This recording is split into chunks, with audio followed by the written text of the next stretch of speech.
Hello दोस्तों, आज हम आपको ज्योग्राफ़ी के बारे में पढ़ाएंगे जो कि यूपी ट्रिपल एससी पेट के एग्ज़ाम के लिए बहुत ही इम्पॉर्टेंट है।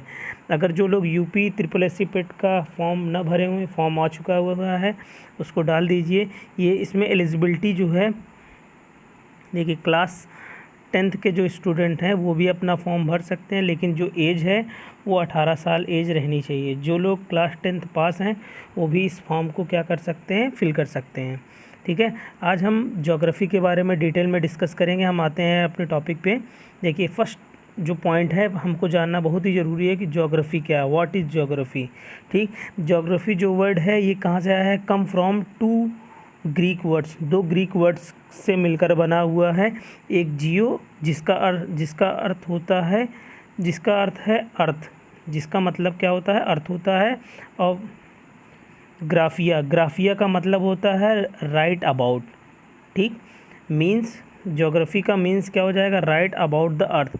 जो हम अर्थ के बारे में जो भी लिखते हैं, जो भी पढ़ते हैं, वो सब किस में आता है? हमारा ज्योग्राफी में आता है। ठीक है, देखिए और ज्योग्राफी को अच्छे से हम समझ लेते हैं कि physical features of earth and atmosphere वायुमंडल के बारे में, उसमें क्या कहते हैं, ह्यूमन एक्टिविटी के बारे में हम क्या करते हैं? अध्ययन करते हैं ज्योग्राफी में।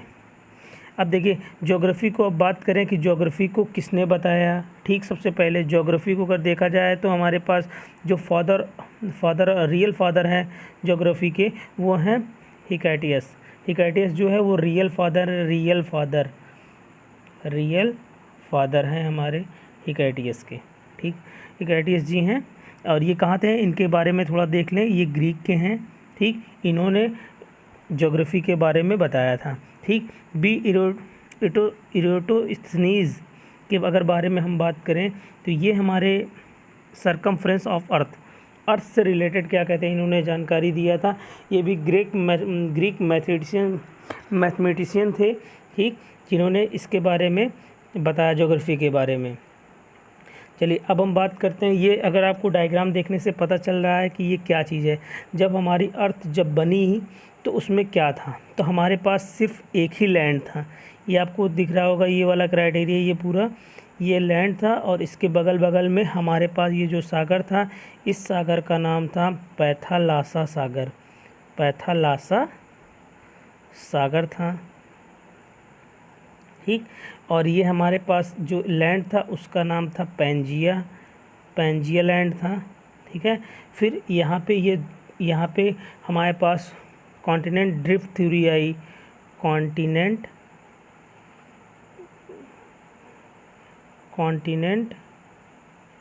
Drift theory, DRIFT, drift theory, continent drift theory आई।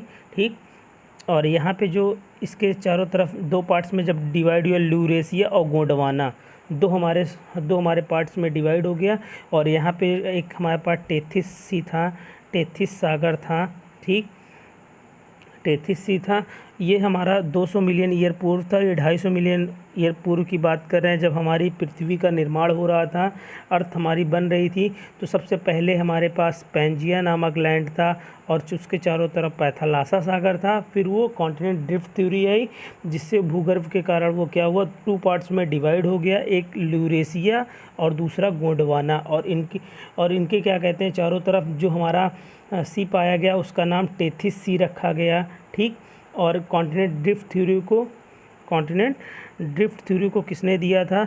अगर हम इसकी बात करें, कॉन्टिनेंट ड्रिफ्ट थ्योरी को अल्फ्रेड वेगनार ने कॉन्टिनेंट ड्रिफ्ट थ्योरी के बारे में बताया है। वेगनार ने दिया था और 1912 ईस्वी में दिया था। कहाँ के वैज्ञानिक थे? जर्मनी के थे। ये भी क्वेश्चन बन सकता है कि अल्फ्रेड वेगनार जो है कहाँ के वैज्ञानिक थे? तो जर्मनी के थे। आगे बढ़ते हैं। तो देखिए पार्ट में डिवाइड होने के बाद ये कितने पार्ट में डिवाइड हुआ? 7 पार्ट में। अगर 7 कॉन्टिनेंट में क्या हो गया, ये 7 कॉन्टिनेंट में डिवाइड हो गया। अफ्रीका, यूरोप, एशिया अफ्रीका हो गया, यूरोप हो गया, अटलांटिक हो गया, साउथ अमेरिका, नॉर्थ अमेरिका और ऑस्ट्रेलिया। ये हमारे 7 पार्ट में डिवाइड हुए, 7 कॉन्टिनेंट्स में।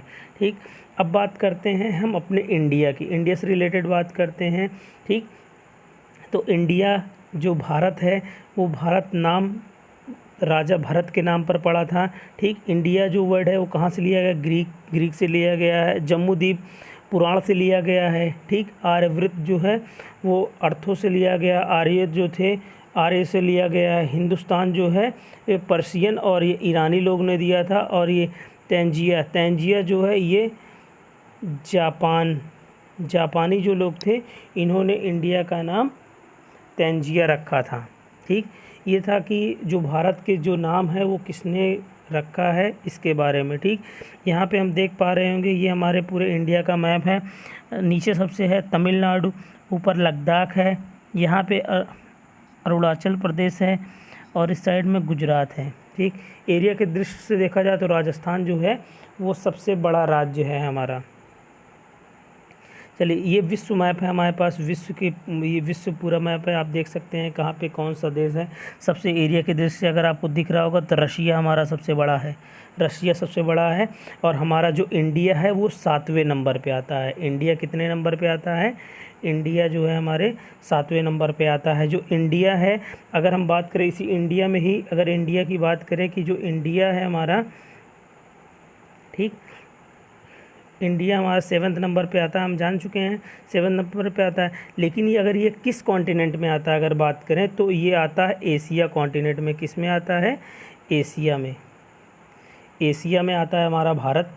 लेकिन अगर कहा जाए कि सबसे पहले किस में था तो अफ्रीका में था, अफ्रीका कॉन्टिनेंट डिफ थ्योरी आने के बाद, ये इसका डिवीज़न होने के बाद ये अफ्रीका, पहले अफ्रीका में था, बाद में एशिया में इसको शामिल कर लिया गया है।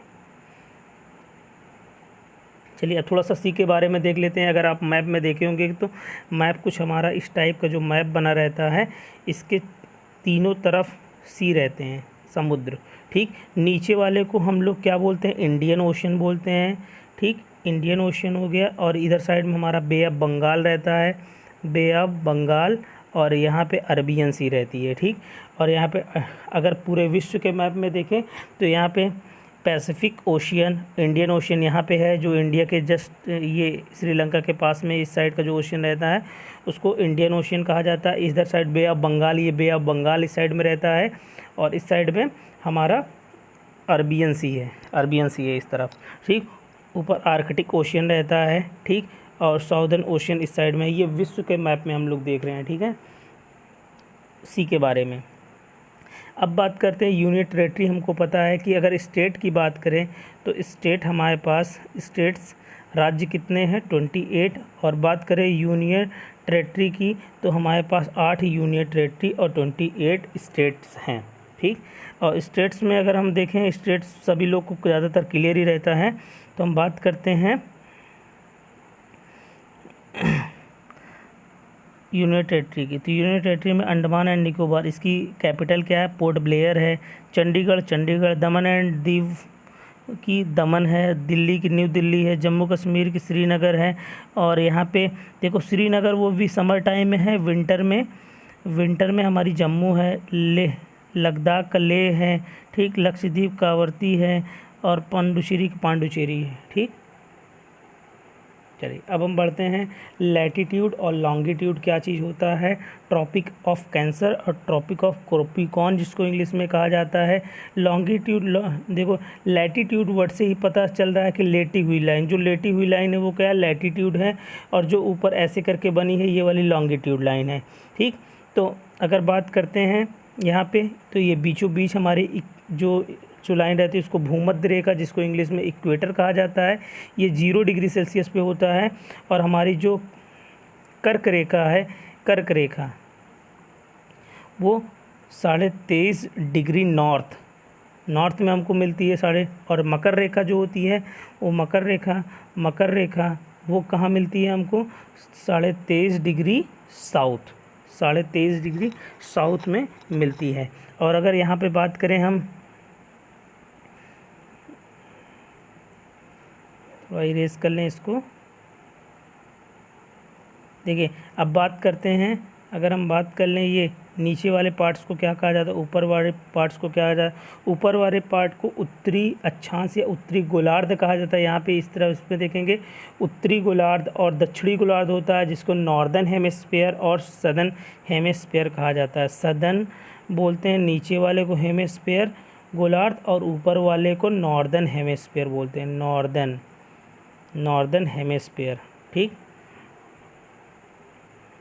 चलिए अब बढ़ते हैं, थोड़ा सा हम क्वेश्चन के बारे में भी देख लेते हैं। अगर इसमें से थोड़ा सा और कुछ बच गया है। अगर लैटीट्यूड लाइन्स अगर बात करें कितनी होती है तो 179 होती हैं लैटीट्यूड लाइन की अगर बात करें। ठीक, और लॉन्गिट्यूड अगर देखा जाए तो लॉन्गिट्यूड हमारी 360 होती हैं। इसके बारे में थोड़ा जानना बहुत जरूरी। और इंडिया का जो मैप है वो हमेशा उत्तरी गोलार्ध में, हम लोग कहाँ रहते हैं, उत्तरी गोलार्ध में। इंडिया जो है हमारा उत्तरी गोलार्ध में है। चलिए अब थोड़ा सा क्वेश्चन पे आते हैं, क्वेश्चन के बारे में देखते हैं। क्वेश्चन में क्या कह रहा है, पहला क्वेश्चन क्या है, भारत के पूर्वी में म्यांमार के साथ अपनी सीमा बनाने वाली पर्वत श्रृंखला को सामूहिक रूप से कहा जाता है। जो हमारी श्रृंखला बनती है, ये अगर आपको दिख रहा है ये पर्वत वाला ये इस साइड का पोर्शन है, यहाँ पे जो सीमा बनती है वो क्या है, पूर्वांचल है। Option number B. आगे बढ़ते हैं, तीनों ओर से घिरे भूमध्य भाग को क्या कहते हैं। तीन ओर से जब हमारा घिरा रहता है, जैसे देखो इधर भी पानी है, इधर भी पानी है, ठीक, और नीचे भी पानी है, तीन ओर से अगर घिरा रहता है उसको हम लोग बोलते हैं पेनिसुला। पेनिसुला इंग्लिश में, प्रायद्वीप हिंदी में। अगर कोई लैंड है उसके चारों तरफ अगर पानी रहता है तो उसको क्या बोला जाता है, आइसलैंड बोला जाता है। और अगर ये हमारा तट है, तट के अगर किनारे पे, अगर तट हमारा किनारे पे है तो उसको कोस्ट बोला जाता है, तट बोला जाता है। ठीक है, तो इसका आंसर क्या हो जाएगा, ऑप्शन नंबर बी, क्योंकि तीन ओर से घिरे भाग को हम लोग क्या बोलते हैं, प्रायद्वीप बोलते हैं। आगे क्वेश्चन पे देखते हैं, यहाँ पे कह रहा है कि निम्नलिखित में से कौन सी नदी भ्रंश घाटी में बहती है। तो वो कौन सी नदी है, नर्मदा नदी है हमारी, जो भ्रंश घाटी में क्या होती है, बहती है। निम्नलिखित में से कौन सी पहाड़ी श्रृंखला डोडा बेटा चोटी पर हावी है। डोडा बेटा चोटी पर अगर देखा जाए तो नीलगिरी की पहाड़ी है, जिसको हम लोग ये जो है हाईएस्ट पीक है, हाईएस्ट पीक इसको बोला जाता है। हाईएस्ट पीक नीलगिरी की पहाड़ी, ये कहाँ पे है, तमिलनाडु में है, तमिलनाडु में ये है। ठीक, और इलायची की पहाड़ियों की बात करें कि इलायची की पहाड़ी कहाँ पे है, तो आप बोल सकते हैं तुरंत ये कहाँ पे है, ये हमारी केरल में है, इलायची की पहाड़ी केरल में है। और नल्लामला अगर हिल्स की बात करें तो ये कहाँ पे है, आंध्र प्रदेश में है। कहाँ पे है, आंध्र प्रदेश में है, आंध्र प्रदेश। ठीक, आंध्र प्रदेश में है। चलिए आगे बढ़ते हैं, लोटक झील कहाँ पे स्थित है। लोटक झील कहाँ पे है, मणिपुर में है।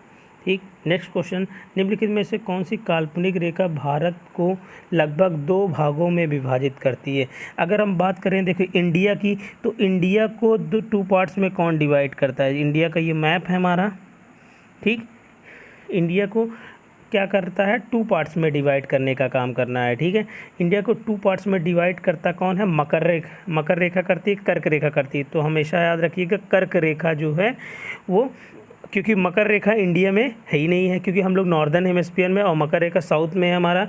तो कर्क रेखा जो है वो इंडिया को टू पार्ट्स में डिवाइड, अगर पूरी बात करें पूरी पृथ्वी को कितने पार्ट्स में डिवाइड करती है, वो कौन सी रेखा है, तो आप याद रखिएगा भूमध्य रेखा, इक्वेटर, जो 0 डिग्री सेल्सियस पे होता है। अगर इसी में बात करें कि 0 डिग्री सेल्सियस पे कौन सी नदी है जो इसको क्या कहते हैं, 2 बार काटती है, भूमध्य रेखा को 2 बार काटती है, ऐसी कौन सी नदी है, तो वो है कोम्बो नदी। कोम्बो नदी है जो कि 2 बार काटने का काम करती है। ठीक, आर्कटिक, और इसी में अगर बात करें हम, चलिए देखिए इसी में बात करें, इसको थोड़ा इरेज कर दिया जाए। ठीक, इरेज कर दें इसको।